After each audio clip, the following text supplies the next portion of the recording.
আসসালামু আলাইকুম প্রিয় স্বপ্নবাজের দল, আশা করব তোমরা ভালো আছো। তোমাদের পড়াশোনা অনেক বেশি ভালো চলছে। তোমরা অনেকেই চাচ্ছিলে যে ভাইয়া জগন্নাথ বিশ্ববিদ্যালয়ের কাটমার্ক, জগন্নাথ বিশ্ববিদ্যালয়ে কত পেলে নিশ্চিত চান্স হবে, কেমন কোশ্চেন হয় এবং কোশ্চেনের উপর ডিপেন্ড করেই তো কাটমার্ক নির্ধারণ করা হয়।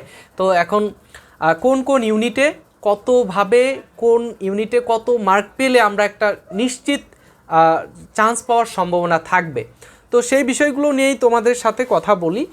গত বছর কিন্তু আমি প্রত্যেকটা মেরিট লিস্টে, প্রত্যেকটা মাইগ্রেশনে যেই ধারণাটুকু করেছিলাম তারই আশেপাশে স্টুডেন্টরা মেরিট লিস্টে তাদের নাম সিরিয়াল ছিল। তো সেই জায়গা থেকে, সেই প্রেডিকশন থেকে আমি তোমাদেরকে একটু জানানোর চেষ্টা করব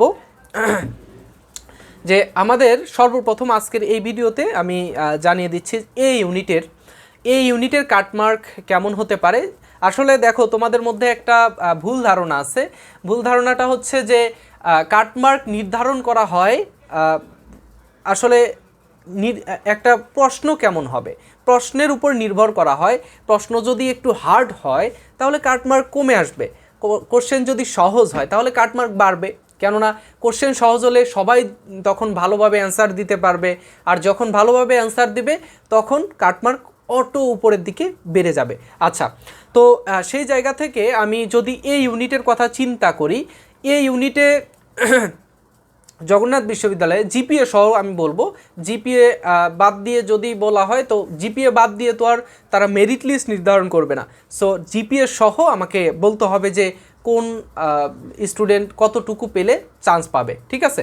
আচ্ছা, এই ইউনিটের ক্ষেত্রে একটু যদি লক্ষ্য করি তাহলে এই ইউনিটে তোমার কাটমার্ক 100-র মধ্যে কাটমার্ক তোমার 72 বা 70 এরকম থাকে। এই ইউনিটে একটু সিট বেশি অন্যান্য ইউনিটের তুলনায়, সেই হিসেবে 70 ধরে রাখতে পারো। 70 তুমি পেলে এই ইউনিটে তোমার চান্স নিশ্চিত করতে পারবে, ঠিক আছে। 70। তো আর গত বছরের যেই মেরিট লিস্ট কোন শিফটে কতটুকু গিয়েছিল সেটুকু আমি জানিয়ে দিচ্ছি। দেখো যে আমার সামনে স্ক্রিন রয়েছে, তো তোমাদেরকে স্ক্রিনটা দেখাতে পারছি না। আমাদের এইখানে প্রথম শিফটে গত বছর 24-25 শিক্ষাবর্ষে 2024-25 শিক্ষাবর্ষে তোমার প্রথম শিফটে সিট ছিল 284টি এবং সর্বশেষ 804 মেরিট পর্যন্ত গিয়েছিল।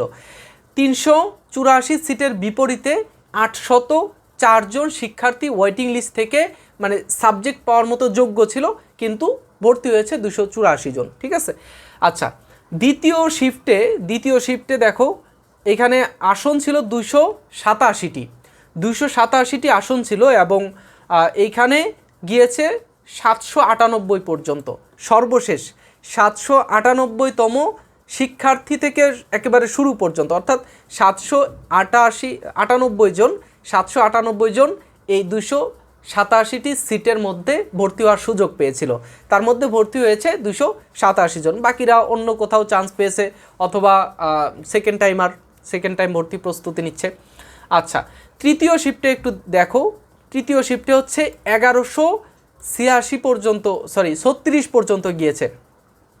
এখানে আসন ছিল 289টি আসনের বিপরীতে ওয়েটিং লিস্টে যেতে 1136 জন শিক্ষার্থী সেখানে সুযোগ পেয়েছিল, ঠিক আছে। তো এখন তোমরা যদি চিন্তা করো যে আমাদের ভাইয়া মেরিট লিস্ট কত পর্যন্ত গেলে আমরা একটা সিট পাবার সম্ভাবনা রাখবো।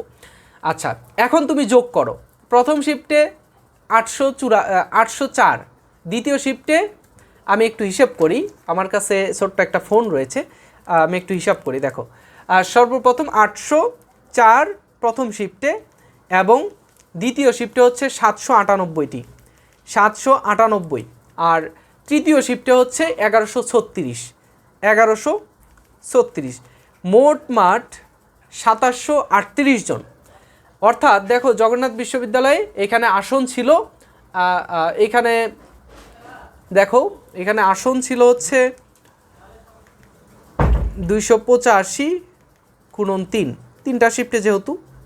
আচ্ছা, এখানে আসন ছিল 860টি আসনের বিপরীতে এখানে 2738 জন মনে হয়। 2738 জন শিক্ষার্থী এখানে ভর্তি হওয়ার সুযোগ পেয়েছিল। সো এইবার তো 25-26 শিক্ষাবর্ষে এই ইউনিটে একটা শিফটে পরীক্ষা হবে, অর্থাৎ একসাথেই মেরিট লিস্ট দেওয়া হবে। তো এইখানে তোমাদের মেরিট লিস্ট ওই তো 2500-র মধ্যে রাখলে তুমি নিশ্চিত একটা চান্স পাওয়ার সম্ভাবনা থাকে। সো এখন থেকেই একটু ভালোভাবে প্রস্তুতি নাও, আশা করব তোমরা ভালো প্রস্তুতি নিতে পারবে। আর ভালো প্রস্তুতির জন্য সহায়ক হিসেবে তোমাদের বিভিন্ন অ্যাডমিশন কোচিং রয়েছে সায়েন্সের জন্য।